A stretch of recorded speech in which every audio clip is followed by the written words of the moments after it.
నమస్తే, welcome to 99 TV. బోల్డ్ అన్ని వివాదాలు నిన్నంతా, ఒక్కొక్క వివాదానికి ఒక్కొక్క నేపథ్యం, ఒక్కొక్క సెలబ్రిటీ దాని వెనకాల. సో బరాబర్ ఆ వివాదాల గురించి మాట్లాడటానికి భరద్వాజ్ గారు వచ్చేసారు మనతోటి. నమస్తే భరద్వాజ్ గారు. నమస్తే అండి. సో నిన్న ధర్నా చాటున వివాదం, కావాలనుకుంటే నన్ను చంపేయండి, అమాయకులను ఎందుకు చంపేస్తారంటూ జగన్మోహన్ రెడ్డి గారు ఎమోషనల్ అయ్యి ఎన్డీటీవీకి ఇచ్చిన ఇంటర్వ్యూ. మరోపక్క సోనూ సూద్ కాంట్రవర్సీ, ఆయన్నేమో ఆకాశానికి ఎత్తేసిన జనమే ఇవాళ ఆయన్ని దూషిస్తూ, నిందిస్తూ, అసభ్య పదజాలంతో ఇబ్బంది పెడుతూ వ్యాఖ్యలు చేయటం, ఆయన ట్రోల్ అవుతున్నారు గట్టిగా. రెండోది మదన్ మోహన్, శాంతి గారి భర్త మదన్ మోహన్, ఆయన కౌంటర్ ధర్నా చేయటం ఢిల్లీలో. ఇక శ్వేతపత్రాలు అండ్ స్వామి స్వరూపానందాన్ని అరెస్ట్ చేస్తారేమోననే ఒక వదంతి. ఇవన్నీ ఈరోజు చాలా ఉన్నాయండి. టు స్టార్ట్ విత్, ముందర సత్యనారాయణ గారు, కైకాల సత్యనారాయణ గారి జయంతి ఈరోజు. అవును, నవరస నటన సార్వభౌమ అనే బిరుదు ఉంది. ఎన్టీఆర్కి చాన్నాళ్ళు అసోసియేట్గా ఉన్నారు, ఆయన అభిమానిగా ఉన్నారు, ఆయనకి డూప్గా ఉన్నారు, ఆయనతో సవాళ్ళు చేశారు, చాలా ఉన్నాయి, ఛాలెంజెస్ ఉన్నాయి. ఎన్టీఆర్ అంతే ప్రేమగా ఆయన చూసుకున్నారు. అవును. సత్యనారాయణ అసలు ఆయన జర్నీ గురించి చెప్పండి సార్. సత్యనారాయణ గారు కృష్ణా జిల్లా కౌతరం అండి ఆయన పుట్టిన ఊరు. అక్కడి నుంచి గొడ్లవల్లేరులో ఆయన ప్రాథమిక విద్య, తర్వాత ఆయన నాటక రంగ ప్రవేశం గుడివాడలోనే మొదలైంది. ఆ రోజుల్లో తెనాలి, గుడివాడ ఈ రెండు నాటకాలకి కొంత ఎక్కువ ప్రాధాన్యత ఉండేది. సమాజాలు ఉండేవి అక్కడ, నాటక సమాజాలు ఉండేవి. శరత్ టాకీస్ అని సినిమా హాల్ ఉంది అక్కడ, శరత్ టాకీస్ అని. అది ఈ మధ్యకాలంలో కొడాలి నాని గారి విషయంలో బాగా ప్రముఖంగా బయటకు వచ్చింది. ఆయన ఆ థియేటర్ని కబ్జా చేసే ప్రయత్నం చేస్తున్నారు, దాని నుంచి బయటకు తీసుకురావాలనే ప్రయత్నాలు జరుగుతున్నాయని. ఆ థియేటర్ యజమాని కాజు వెంకట్రామయ్య గారు ఆ రోజుల్లో గుడివాడలో నాటక సమాజాలన్నిటికీ కూడా ఆయన రాజపోషకుడు. అలా మొదలైనటువంటి నాటక నటన అంటే రంగస్థలం మీద మొదట సత్యనారాయణ గారి నటన ప్రారంభమైంది. ఆయన నాటకాల్లో నటిస్తున్న రోజుల్లోనే ఆయనకి రాజారావు గారి దగ్గర నుంచి ఒక ఆహ్వానం వచ్చింది, సినిమాల్లోకి వచ్చేటువంటి అవకాశం ఉందా, ఆలోచన ఏమైనా ఉందా అని. అయితే అప్పుడు ఆయన చెప్పిన సమాధానం ఏంటంటే, గరికపాటి రాజారావు గారికి. గరికపాటి రాజారావు గారు అంటే ప్రజానాట్య మండలి రాజారావు. ఆయన అడిగాడు, సినిమాల్లోకి వచ్చే ఉద్దేశం ఏమైనా ఉందా అని. అంటే అప్పటికి ఆయన పుట్టిల్లు అనేటువంటి సినిమా నిర్మాణ సన్నాహాల్లో ఉన్నారు. అడిగితే ఈయన, లేదు, నేను డిగ్రీ కంప్లీట్ అయ్యే వరకు ఎటు వెళ్ళదలుచుకోలేదు, మా ఫ్యామిలీలో ఎవరు డిగ్రీ కంప్లీట్ చేయలేదు, నేను చేయాలనుకుంటున్నానని చెప్పాడు. అలా డ్రాప్ అయింది ఆ ప్రోగ్రాం. ఈయన డిగ్రీలో జాయిన్ అయిపోయాడు గుడివాడలోనే. ఇప్పుడు ఏఎన్ఆర్ కాలేజ్ అని పిలుస్తున్నారు, ఆ రోజుల్లో గుడివాడ కాలేజ్ అది. తర్వాత దానికి నాగేశ్వరరావు గారు ఫండ్ ఇచ్చి దాని అభివృద్ధికి దోహదపడిన సందర్భంగా ఆయన పేరు పెట్టారు. ఇప్పుడు ఏఎన్ఆర్ కాలేజీ అనే పిలుస్తారు దాన్ని. అదే కాలేజీ నుంచి డిగ్రీ తీసుకున్నాడు ఈయన సత్యనారాయణ గారు. తీసుకుని ఆ తర్వాత సినిమా రంగంలోకి ప్రవేశించారు. మచిలీపట్నంకి చెందినటువంటి డిఎల్ నారాయణ గారు ఆయన తీసినటువంటి సిపాయి కూతురు అనే సినిమాలో ఈయనకి మొదట హీరో ఛాన్స్ ఇచ్చారు. దానికంటే ముందు ఎల్వి ప్రసాద్ గారు కొడుకులు కూతుళ్ళు అని ఒక సినిమా అనుకుని దానికి కొత్త నటీనటుల్ని తీసుకుందామని జరిపినటువంటి స్క్రీన్ టెస్ట్కి ఈయన హాజరయ్యాడు. సెలెక్ట్ అయ్యాడు, కానీ ఆ సినిమా మొదలవ్వలేదు. దాంతో కొంత డిప్రెషన్లోకి వెళ్ళాడు ఈయన. మెడ్రాస్ వెళ్ళి, అంటే ఎల్వి ప్రసాద్ గారు చెప్పారు, బాబు నువ్వు ఆడిషన్ ఇచ్చేసావు, నువ్వు వెళ్ళిపోతే మీ ఇంటికి వెళ్ళిపో, మేము ఇంటిమేట్ చేస్తాం అప్పుడు రా అని. ఈయన వెళ్ళాల, అక్కడే ఉండిపోయాడు. మెడ్రాస్లోనే ఉండి ప్రయత్నాలు చేద్దాం అనుకున్నాడు. సినిమా అవకాశాలు ఎక్కడ వచ్చే పరిస్థితి కనిపించలేదు. కొంత డిప్రెషన్లోకి వెళ్ళిన టైంలో డిఎల్ నారాయణ గారు ఈ సిపాయి కూతురు అనే సినిమాలో హీరో ఛాన్స్ ఇవ్వటం, ఆ సినిమా ఫ్లాప్ అయింది. ఫ్లాప్ అవడంతో మళ్ళీ భవిష్యత్తు ఏమిటనేది ప్రశ్నార్థకం. ఇక లాభం లేదు, మనం వెళ్ళిపోదాం వెనక్కి అనుకుంటున్న టైంలో విఠలాచార్య గారు పిలిచి అపూర్వ చింతామణి సహస్ర శిరశ్చేదన అనే సినిమాలో క్యారెక్టర్ ఇచ్చాడు. ఇచ్చి ఆయన చెప్పిన సలహా ఏంటంటే, హీరో అవ్వాలి అనేటువంటి ఆలోచన నుంచి విత్డ్రా అయిపో, ముందు విలన్గా ఇక్కడ చాలా అవకాశం ఉంది. అంటే రాజనాల్ చాలా బిజీగా ఉన్నాడు, ఆర్ నాగేశ్వరరావు గారు చనిపోయాడు, వాక్యూమ్ ఉంది ఆ ఏరియాలో, కాబట్టి నువ్వు విలన్గా మొదలుపెట్టు, నటుడిగా ముందు ప్రజల హృదయాల్లో నువ్వు ఒక చోటు సంపాదించుకున్న తర్వాత నువ్వు అన్ని రకాల క్యారెక్టర్లు చేయొచ్చు అని విఠలాచార్య గారు ఇచ్చిన సలహా మేరకు విలన్ వేషాలు వేయటం మొదలుపెట్టాడు ఈయన. ఆ తర్వాత విలన్ వేషాలతో ఎంత పాపులర్ అయ్యాడో మనకు తెలుసు. అంటే సత్యనారాయణ గారు లేని సినిమా అంటూ ఉండేది కాదు. ఆయన రామారావు గారితో 101 సినిమాల్లో నటించాడు, విలన్గా కావచ్చు, ఏ తరహా పాత్ర అయినా కానీ. కృష్ణ గారితో దాదాపు 220 సినిమాల్లో ఆయన హీరోగా నటించాడు, అంటే విలన్గా నటించాడు. కృష్ణ గారు హీరోగా నటించినటువంటి సినిమాల్లో 220 సినిమాలు దాదాపు సత్యనారాయణ గారు విలన్. ఇలా ఒక సంవత్సరం విడుదలైనటువంటి తెలుగు సినిమాల్లో సత్యనారాయణ లేకుండా ఉన్న సినిమాలు వేళ్ల మీద లెక్కించదగ్గవి. అలా విలన్గా ఆయన ఒక వెలిగాడు. ఈ క్రమంలోనే ఆయన క్యారెక్టర్ రోల్స్కి వెతుక్కున్నాడు ఆయన. అంటే రొటీన్గా వెళ్ళిపోతున్నాం మనం. ఆ రోజుల్లో మెడ్రాస్లో ఎలా ఉండేదంటే కథలు తెలిసిపోయేవి, బయటికి మాట్లాడుకునేవాళ్ళు ఆర్టిస్టులు. బలానా కంపెనీ ఈ సినిమా తీయబోతోంది, అందులో ఈ క్యారెక్టర్కి ఎవరు అనేది చర్చ జరుగుతోంది అని ఆర్టిస్టుల మధ్య చర్చ వచ్చేది. అలా క్రాంతి కుమార్ గారి శారద సినిమాలో విశ్వనాథ్ గారు డైరెక్ట్ చేస్తున్నాడు దాన్ని. దానిలో హీరోయిన్ అన్న పాత్రకి ఎవరు అనేది చర్చ జరుగుతోంది అన్నప్పుడు ఈయన అప్రోచ్ అయ్యాడు, నాకు ఇవ్వండి ఆ క్యారెక్టర్ అని.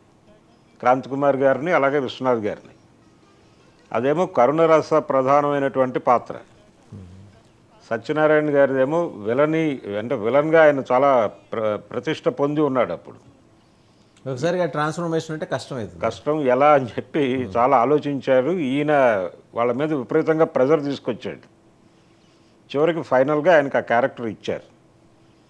ఆ క్యారెక్టర్లో సత్యనారాయణ గారు చాలా అద్భుతంగా నటించాడు. ఆ సినిమాలో అందరికంటే కూడా ఎక్కువ పేరు వచ్చింది సత్యనారాయణ గారికి.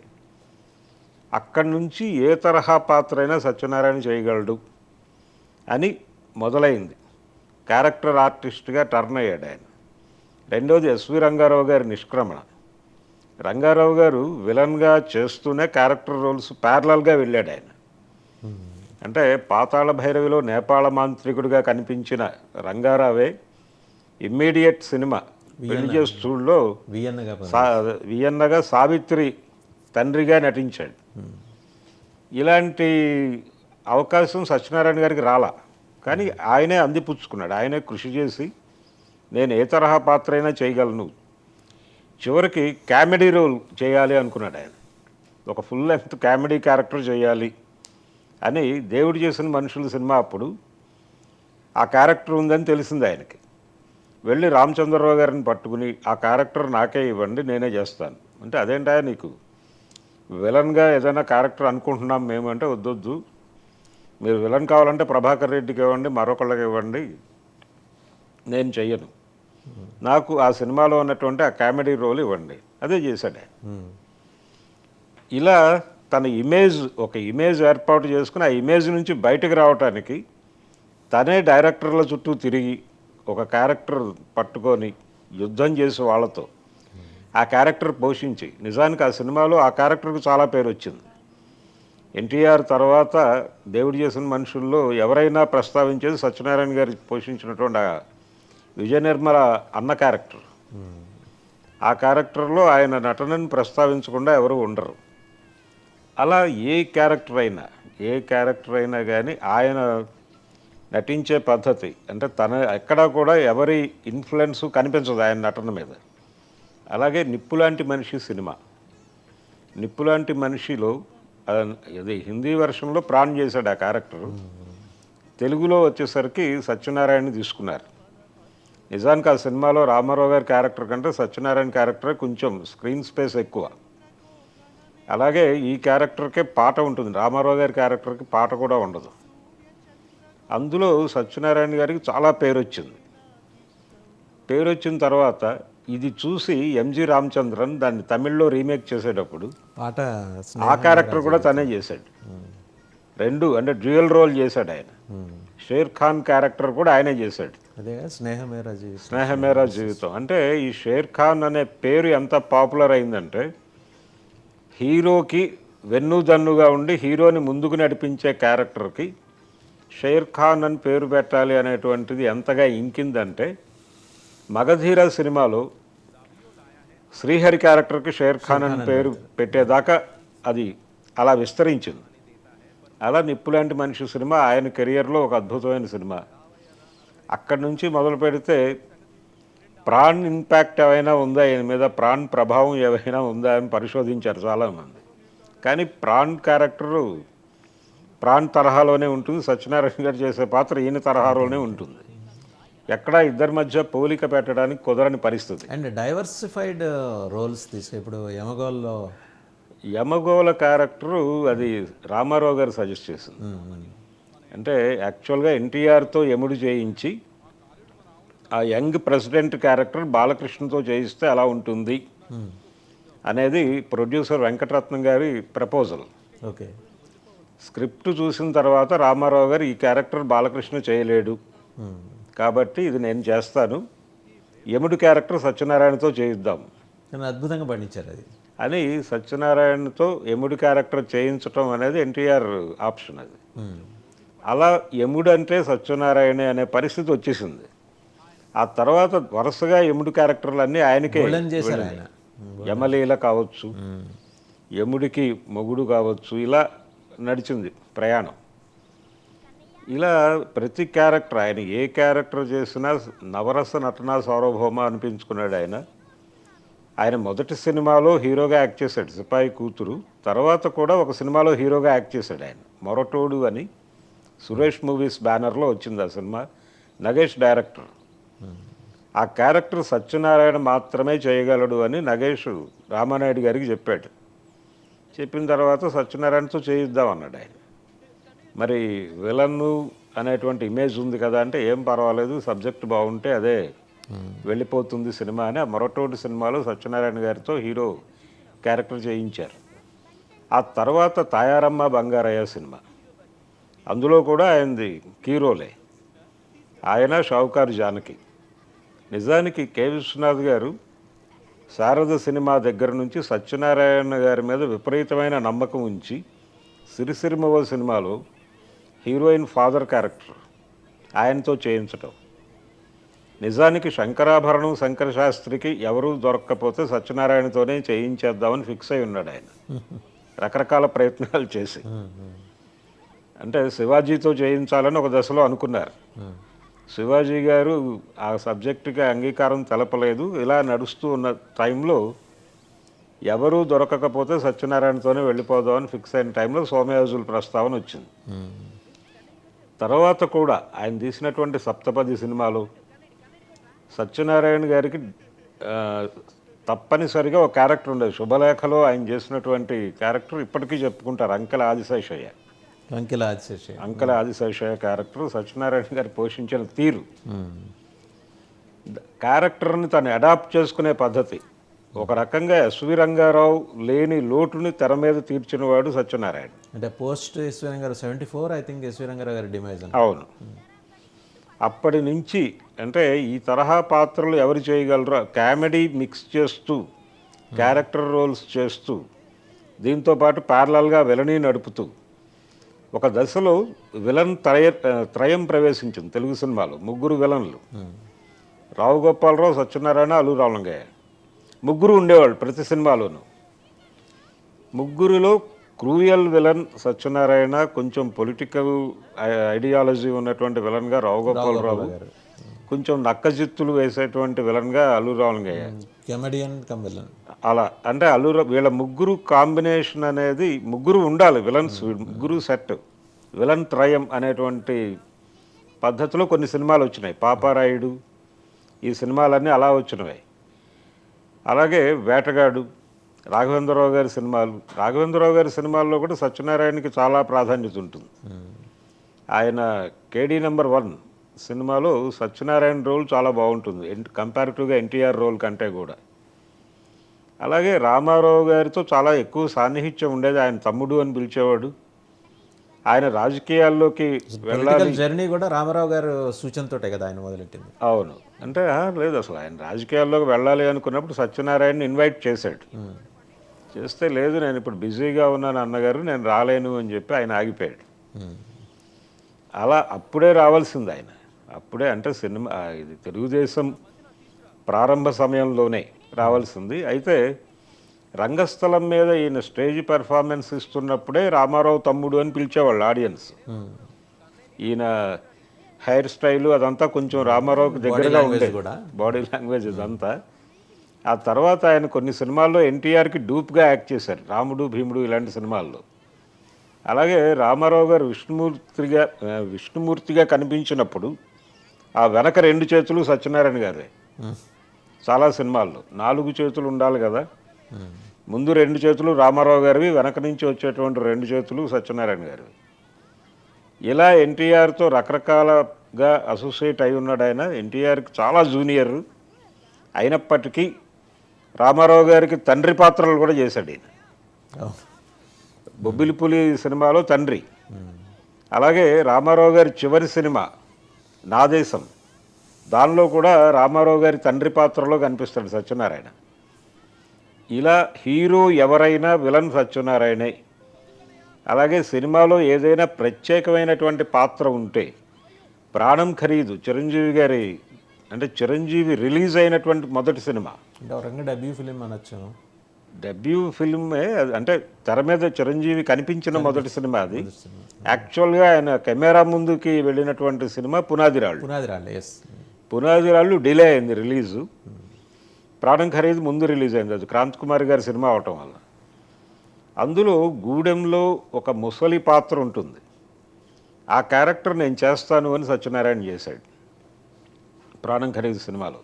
యాతమేసి తోడిన ఏరు ఎండదు అని ఒక జాలాది గారి పాట, అది సత్యనారాయణ గారి మీద చిత్రీకరణ జరుపుకున్నటువంటి పరిస్థితి. అలా సత్యనారాయణ గారు తెలుగు సినిమా పరిశ్రమ మర్చిపోలేనటువంటి నటుడు ఆయన.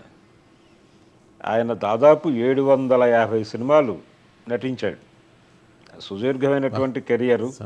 అలాగే ప్రొడ్యూసర్గా కూడా ఆయన కొన్ని సినిమాల నిర్మాణంలో భాగస్వామి అయ్యాడు. గజదొంగ సినిమా నిర్మాణంలో ఆయన భాగస్వామి. అలా మొదలై తర్వాత ఇద్దరు దొంగలు అనేటువంటి సినిమా ఒకటి కృష్ణ శోభన్ బాబులతో రాఘవేంద్రరావు గారి డైరెక్షన్లో, ఆయన తమ్ముడు ప్రొడ్యూసర్గా ఉండేవాడు. అలాగే చిరంజీవి గారితో కొదమసింహం కూడా ఆయన బ్యానర్లో వచ్చిన సినిమానే, కౌబాయ్ సినిమా చిరంజీవికి. అలాగే చిరంజీవి అనే టైటిల్తో చిరంజీవితో ఒక సినిమా తీశాడు. అల్లు రామలింగయ్య గారితో ఈయనకు ప్రత్యేకమైన అనుబంధం ఉండేది మొదటి నుంచి. వాళ్ళిద్దరూ కలిసి ఒక రికార్డింగ్ థియేటర్, ఒక ప్రివ్యూ థియేటర్ ఉండేది వాళ్ళకి మెడ్రాస్లో, ఇద్దరూ కలిసి ప్రారంభించినటువంటిది. ఇలా వ్యాపార పరంగాను ఇతరత్రా కూడా వాళ్ళిద్దరి మధ్య ఎక్కువ రిలేషన్ ఉండేది. అందుకనే శుభలేఖ సినిమా టైటిల్స్లో మీ చిరంజీవి మా సత్యనారాయణ అని పడుతుంది. అంటే అల్లుడు కాబట్టి ఆయన మీ చిరంజీవి, ఈయన దాదాపు సోదర సమానుడు కాబట్టి మా సత్యనారాయణ అని వేస్తారు ఆ టైటిల్స్లో. అలా ఇండస్ట్రీలో అజాతశత్రువు ఆయన. అజాతశత్రువు అనటానికి ఒక అద్భుతమైన ఉదాహరణ ఏంటంటే, పోటాపోటీగా నిర్మాణం జరుపుకున్నటువంటి 2 సినిమాలు, దానవేర సూరకర్ణ అలాగే కురుక్షేత్రం. ఈ 2 సినిమాల్లోనూ సత్యనారాయణ గారు కీలక పాత్ర పోషించాడు.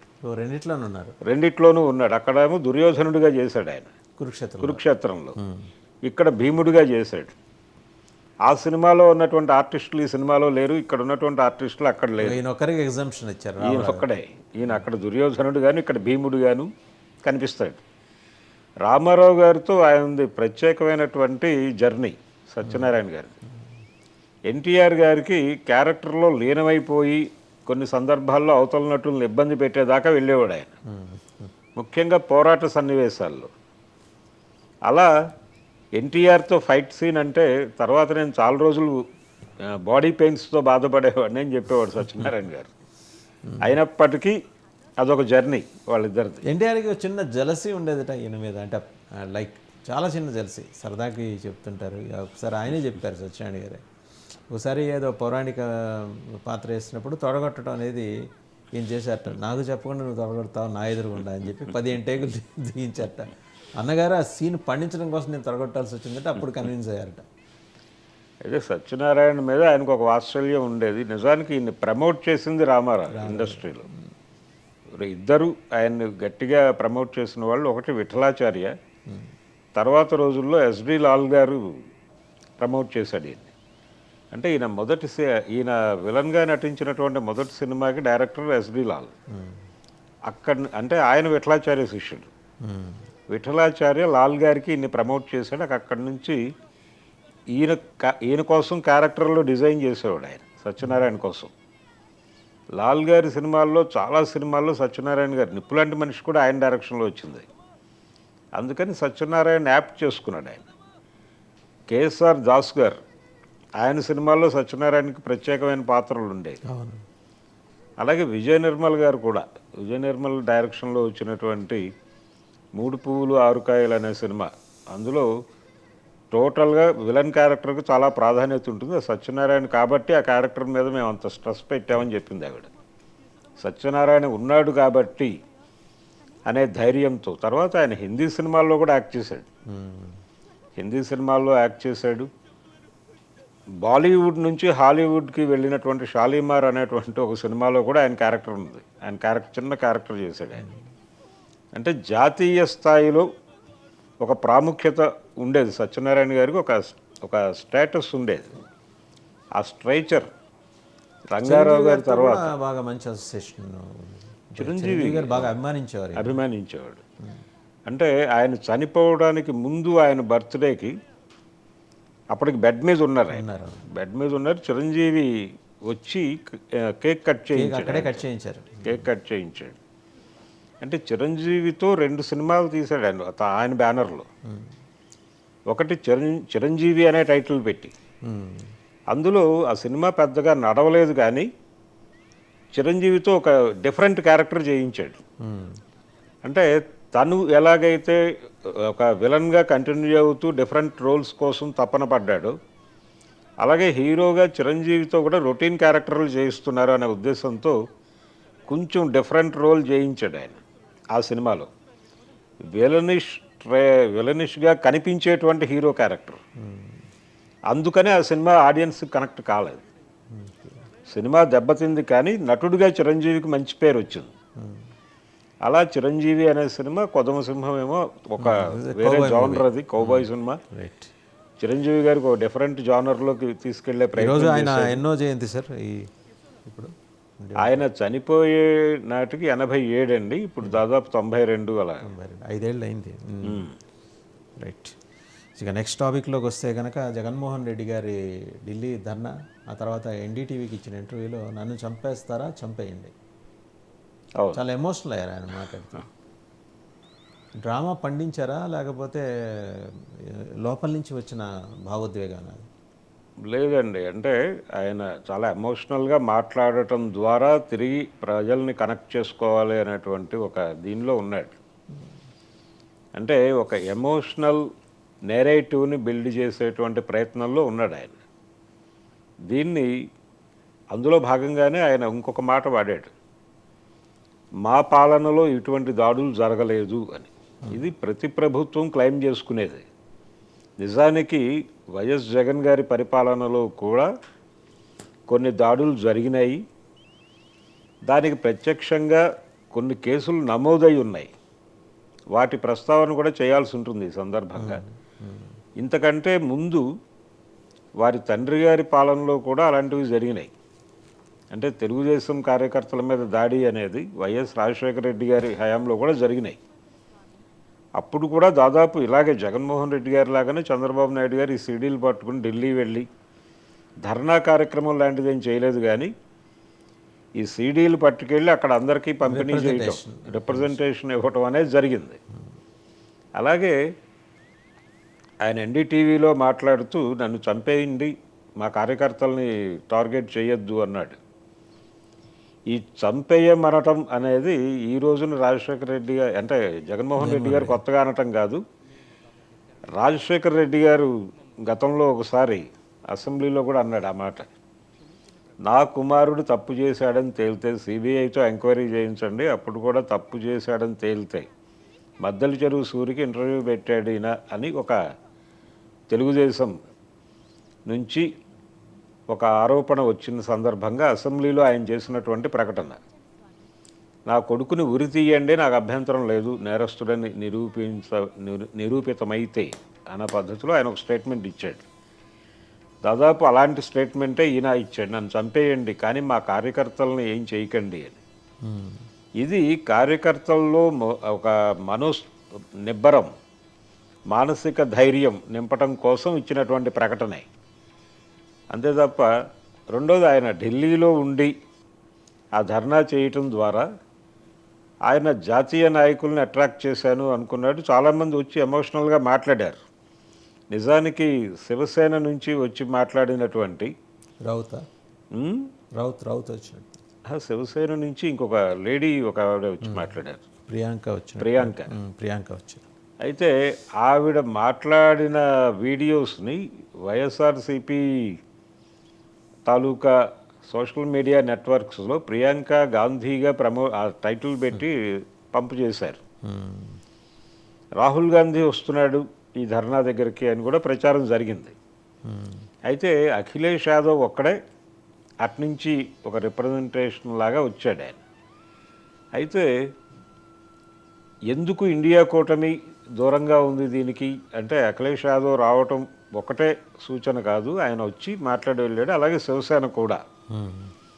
అయితే వీళ్ళిద్దరూ కూడా వచ్చి జస్ట్ అక్కడ ఏం జరుగుతోంది ఏమిటి అని చూడటంతో పాటు, జగన్ ఒకవేళ తన పార్టీని అటువైపుకు పట్టుకొస్తే అంటే ఇండియా కూటమిలోకి పట్టుకురావటంతో పాటు విలీనం చేయటానికి ఏదైనా అవకాశం ఉందా, ఆ ధోరణిలో ఉన్నాడా లేదా అనేది ఒక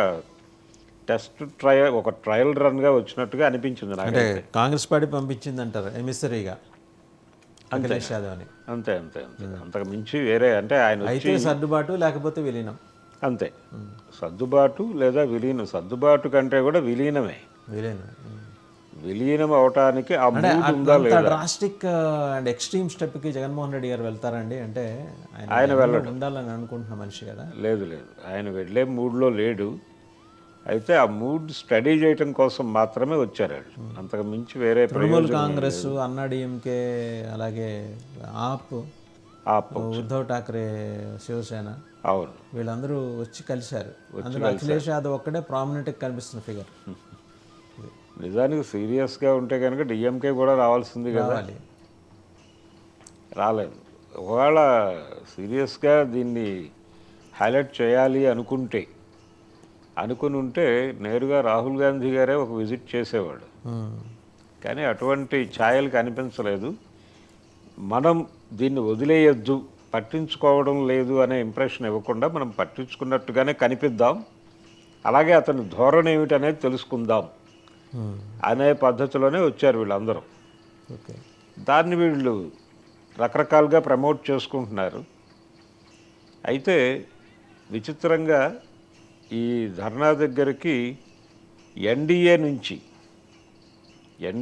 నుంచి ఎవరు కనిపించారు అనేది ఎక్కడా మనకి లేదు, నో రిప్రజెంటేషన్. అదొక విచిత్రం. ఈయనేమో ఎన్డీఏకి అనుకూలంగా వ్యవహరిస్తూ వస్తున్నాడు.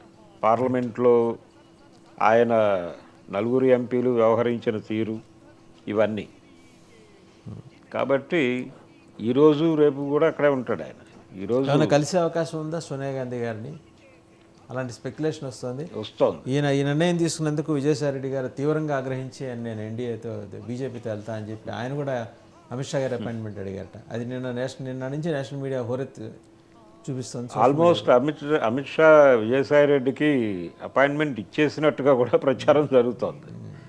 అయితే ఈయన ప్రతిపక్ష నాయకుల్ని అందరినీ కలుద్దాము అనుకోవడం మంచిదే. అది ఎవరు ఆక్షేపణ తెలియజేయనక్కర్లేదు. దానికి అందరినీ కలిసి జాతీయ స్థాయిలో ఈ విషయాన్ని చెప్పి వచ్చి ఇక్కడ ఆయన చేయవలసినటువంటి పని చాలా ఉంది. ఆయన తిరిగి ఆంధ్రప్రదేశ్ వచ్చి, ఆయన కార్యక్షేత్రం ఆంధ్రప్రదేశ్, అక్కడ కదా ఆయన చేయవలసింది ఉద్యమం. ఇక్కడ చేయాల్సిన ఉద్యమాన్ని ఢిల్లీ ఆయన అక్కడికి వెళ్ళి చేసిన అన్నోటీస్డ్గా వెళ్తోంది అనే ఉద్దేశంతో కదా ఢిల్లీ ఆయన పెట్టుకుంది, నేషనల్ మీడియా అటెన్షన్ డ్రా చేయడం కోసం. నేషనల్ మీడియా అటెన్షన్ డ్రా చేయడానికి ముందు ఇక్కడ చేయాలండి. ముందు ప్రజాక్షేత్రంలో నువ్వు చేసే ఆందోళనల ద్వారా జాతీయ మీడియాని నువ్వు ఇక్కడే అట్రాక్ట్ చేయగలవు. తర్వాత ఇప్పుడు ఢిల్లీ వెళ్ళిన తర్వాత ఆయనకి దొరికింది ఏమిటి మైలేజీ? ఎన్డీటీవీలో ఒక చిన్న ఇంటర్వ్యూ చేశారు వాళ్ళు. దానిలో ఆయన మాట్లాడాడు, ఆయన ధోరణి ఏదో ఆయన చెప్పుకున్నాడు, అయిపోయింది. నెక్స్ట్ ఏమిటి ప్రోగ్రామ్? అక్కడే కూర్చుని ఆయన నేషనల్ మీడియాలో మాట్లాడటం వల్ల ఏమిటి ప్రయోజనం? ప్రజాక్షేత్రంలో ఉండి ఇక్కడ కార్యకర్తల్ని కలుపుకుని వెళ్ళటం కదా కావాల్సింది.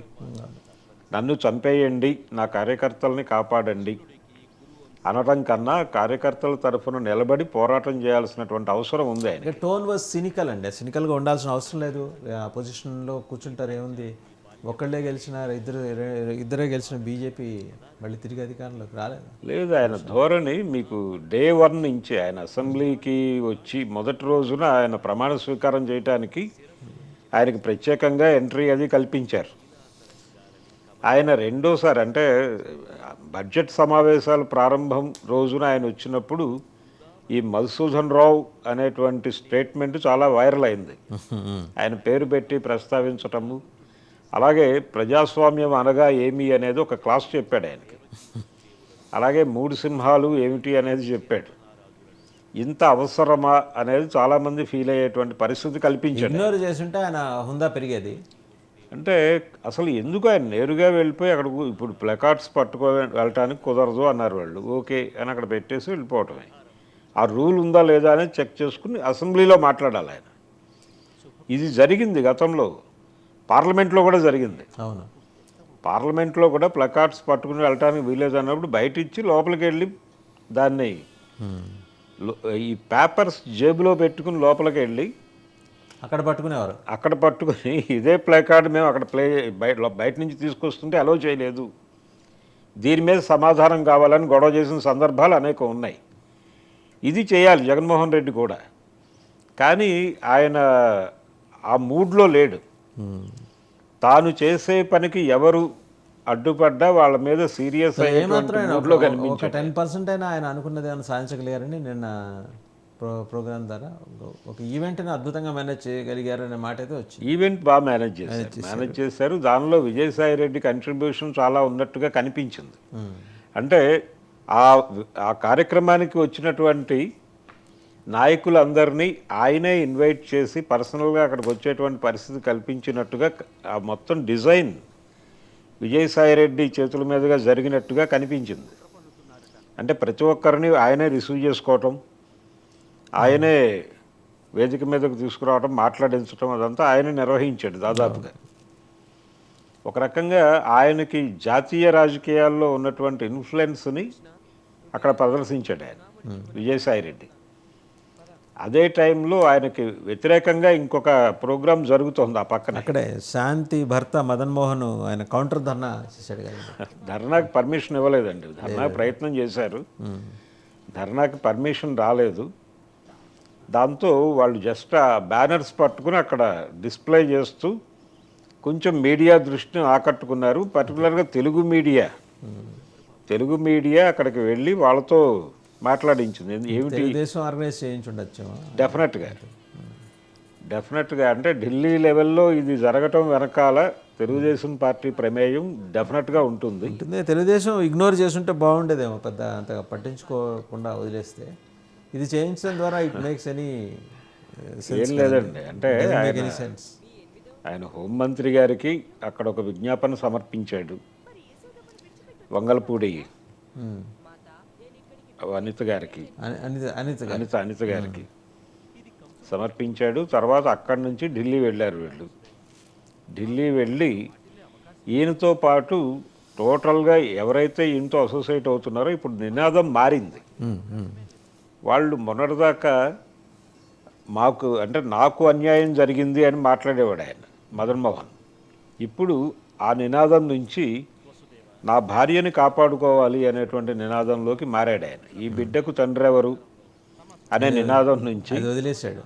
అది దానికి మైలేజీ ఉండదు అనే ఉద్దేశంతో ఇప్పుడు ఆయన నినాదం మార్చి తన భార్యని కాపాడుకునేటువంటి కార్యక్రమంగా మాట్లాడారు నిన్న ఆయన.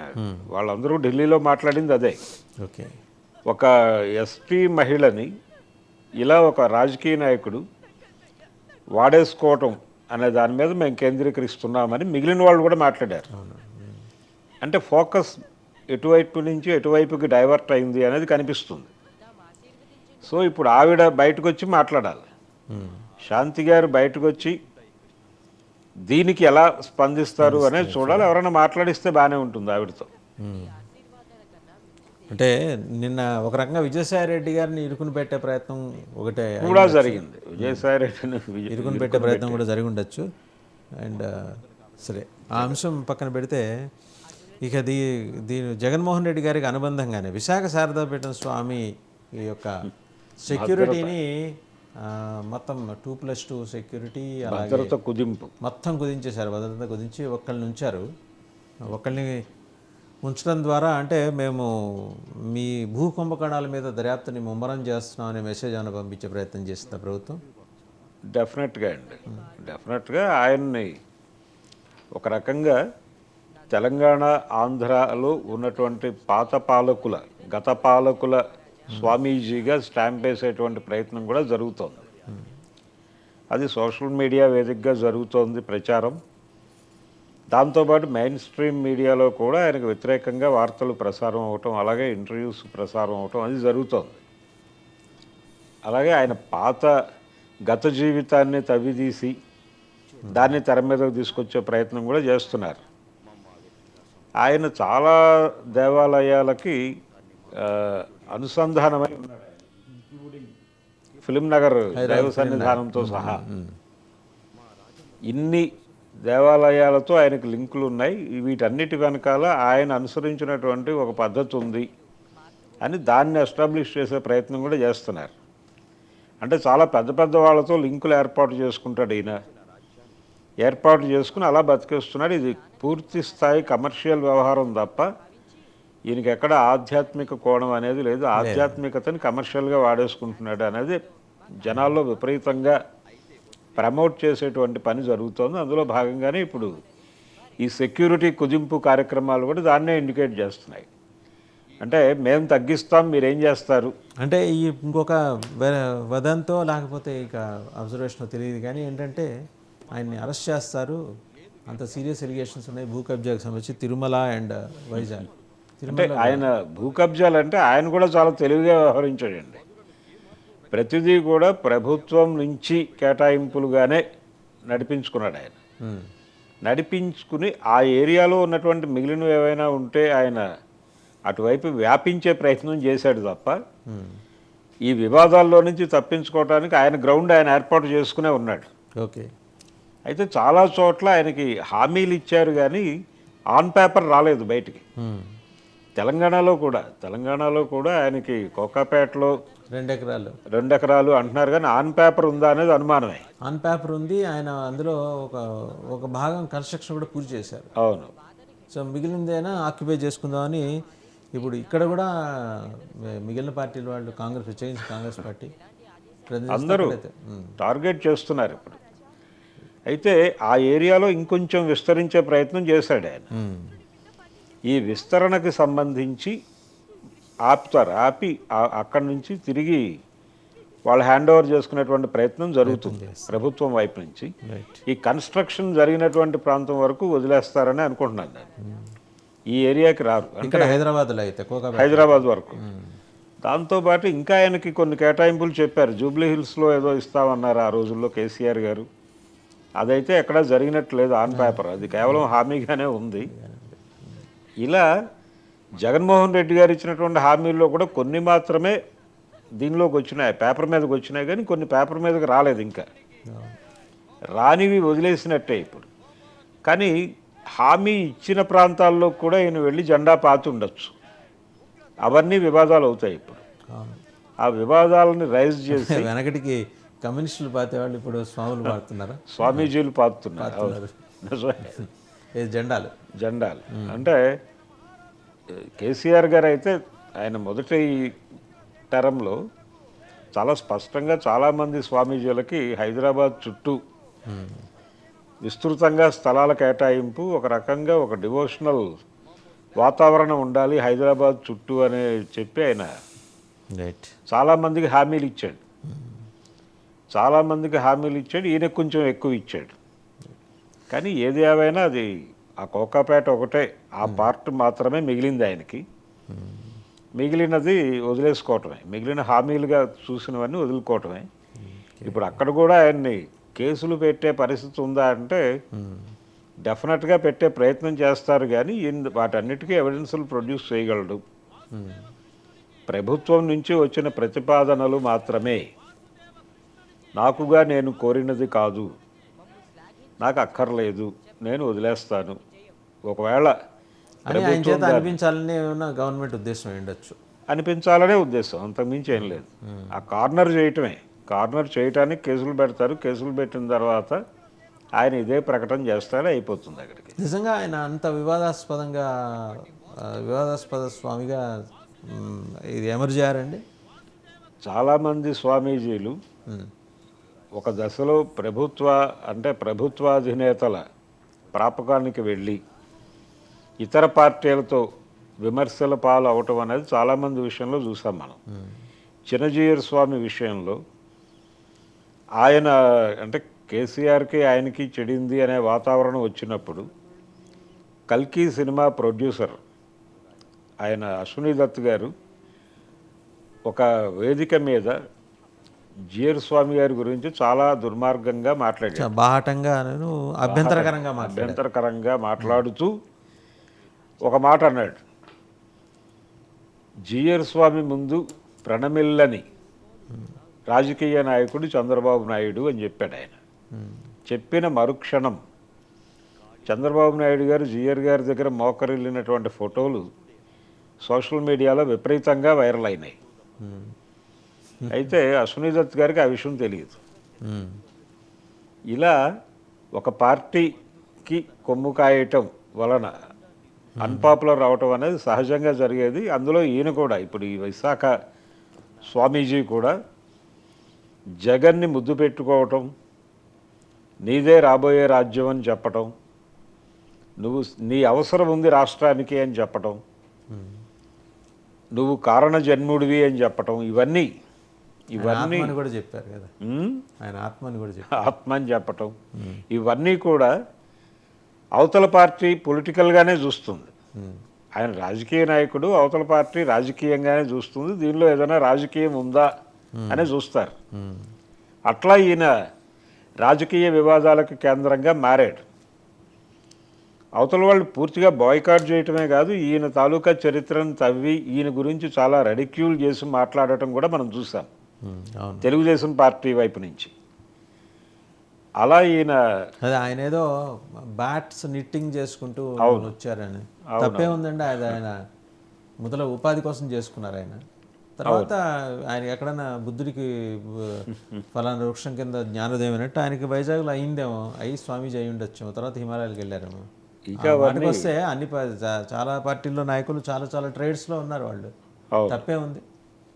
ఆయన స్వయం ఉపాధి కింద అదేదో బ్యాట్లు అల్లుకుంటూ జీవనం సాగించాడు. And he was close to Syed Modi, once badminton superstar. ఆయన చెప్పుకోవచ్చు. ఆయన కూడా అంటే నేను ఈ జగత్తంతా కూడా భగవంతుడు ఆడుతున్న క్రీడ, ఇలాంటి ప్రకటనలు చేసుకోవచ్చు ఆయన దీన్ని ఆలంబనగా చేసుకుని. తర్వాత సోనూ సూద్ వివాదం ఏంటి సార్? ఎందుకని అతను పాపం ఎప్పుడూ మంచికే అతని పేరు వస్తూ ఉంటుంది, సోనూ సూద్, హిందీ సినిమా యాక్టర్ సోనూ సూద్. అంటే కరోనా టైంలో ఆయన చాలామందికి చాలా రకాలుగా సహాయం చేశాడండి. లాక్డౌన్ సమయంలో చాలా చోట్ల ఈ అసంఘటిత రంగంలో పనిచేసేటువంటి కార్మికులు దేశవ్యాప్తంగా చాలా చోట్లకి వలస వెళ్ళి పనిచేస్తున్నటువంటి సమయంలో ఉపాధి కోల్పోయారు అక్కడ. అలాగే తమ ప్రాంతానికి వెళ్ళలేనటువంటి పరిస్థితిలో ఉండిపోయారు. వీళ్ళకి ట్రాన్స్పోర్ట్ ఏర్పాటు చేశాడు ఆయన. ఏర్పాటు చేసి తద్వారా జనాల దృష్టిని ఆకట్టుకున్నాడు. దానికోసం చాలా డబ్బులు ఖర్చు పెట్టాడు. ఎవరికైనా సరే ఏ రకమైన సహాయం కావాలన్నా నన్ను ఆశ్రయించండి, నన్ను అప్రోచ్ అవ్వండి, నేను చేసి పెడతాను అని ఒక ఓపెన్ ఆఫర్ ఇచ్చాడు ఆయన. ఆ టైంలో ఆయన రియల్ హీరో అన్నారు. ఆయన తెర మీద విలన్ కావచ్చు కానీ రియల్ లైఫ్లో ఆయన హీరో అన్నారు. హీరో ఇమేజ్ వచ్చేసింది ఆయనకి. అయితే ఇప్పుడు ఆయన ఎందుకు కాంట్రవర్సీగా మారాడు అంటే కావడి యాత్ర గొడవ. ఈ కావడి యాత్రకి సంబంధించి ఈ మధ్య ప్రభుత్వాలు ఒక జీవో ఇచ్చినాయి. జీవో కాదు కానీ ఒక ఆదేశం ఏమిటంటే, అక్కడ ఎవరైనా సరే వాళ్ళ ఆధార్ కార్డులో ఉన్నటువంటి పేరుని ఆ షాప్ మీద డిస్ప్లే చేయవాలని. శ్రావణ మాసం అప్పుడు కావడి యాత్ర నడుస్తుంది. అవును. ఈ కావడి యాత్ర సందర్భంగా అక్కడ వెండర్స్ అందరూ కూడా తమ ఆధార్ కార్డులో ఏ పేరైతే ఉందో ఆ పేరుని అక్కడ డిస్ప్లే చేయాలి అని. అంటే కేవలం హిందువులు మాత్రమే అమ్మాలి అనేది ఒక ప్రోగ్రామ్గా బయటకు వచ్చింది. అది అక్కడ అదే సమయంలో ముస్లింలు హిందూ పేర్లతో వ్యాపారాలు చేస్తున్నారు అనే ప్రచారం ఒకటి జరిగింది అంతకుముందు. అయితే ఈ జరుపుతున్నటువంటి సమయంలో వాళ్ళు హలాల్ అనే పేరుతో అక్కడ ఆహార పదార్థాలని కలుషితం చేస్తున్నారు అనేది ఒక ప్రచారం కూడా మొదలైంది. ఈ హలాల్ అంటే ఏమిటి అనేది ఒక చర్చ మొదలైంది దేశవ్యాప్తంగా. అంటే మీకు చాలా ఈ మాంసం అమ్మే కొట్ల ముందు హలాలు చేయబడిన మాంసం అమ్మబడును అని బోర్డు ఉంటుంది. ఈ హలాల్ అంటే ఏమీ లేదండి, అది మంత్రించిన జలం దానిలో పోస్తారు అంతే. పోసి ఆ తర్వాత చంపేస్తారు. మంత్రించిన జలం అంటే కూడా ఏమీ లేదు, ఇది అల్లాహకి అర్పిస్తున్నామని చెప్తారు అంతే. చెప్పి వాళ్ళు ఏదో ఉంది బిస్మిల్లా అని అలా మాట ఏదో అనేసి ఆ నీళ్లు పోసేసి కోసేస్తారు, అయిపోతుంది. దీన్ని తీసుకొచ్చి వాళ్ళు ఎలా పాపులర్ చేశారంటే, రెండో సెక్షను ఇక్కడ ఈ ముస్లిం వెండర్స్ని బయటకు పంపించాలనుకునేటువంటి వాళ్ళు ఈ హలాల్ అనే పేరుతో వాళ్ళు ఉమ్మేస్తారు దానిలో అని.